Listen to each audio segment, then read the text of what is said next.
Everyone আসসালামু আলাইকুম, সবাই কেমন আছো? আজ অনেক দিন পর চলে আসলাম। আসলে আমার চোখে একটু প্রবলেম চলতে আসলো, তা আমি কদিন কোনো ভিডিও শ্যুটও করতে পারিনি, আপলোডও করতে পারিনি। তো আজকে ভিডিওটা একটু স্পেশাল বলতে গেলে আমার শাড়িটার জন্য। এই শাড়িটা অবশ্যই আমার না, আমার আম্মুর। এটা আমার আম্মুর আর আব্বুর বিয়ের পর আমার আব্বু আমার আম্মুকে গিফট করেছে আমি জন্ম হওয়ার পরে। তো আমার আম্মু তখন শাড়ি পরতে খুবই পছন্দ করতো, তাই এই শাড়িটা কিনা। তো আম্মু এক দুবার পরেছিল, পর আর পরনিকে যত্ন করে রেখে দিয়েছি। তো আমি ভাবলাম কেননা আজকে আমি শাড়িটা পুরো একটা মেকআপ লুক ক্রিয়েট করি।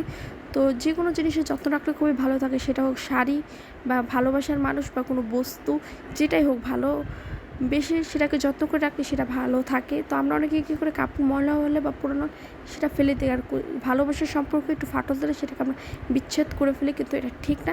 যে কোনো জিনিসের যত্ন রাখলে খুবই ভালো থাকে, ওটা কাপড়ই হোক বা ভালোবাসার মানুষই হোক। যদি আমার ভিডিওটা ভালো লেগে থাকে তো লাইক শেয়ার সাবস্ক্রাইব করে ফেলে।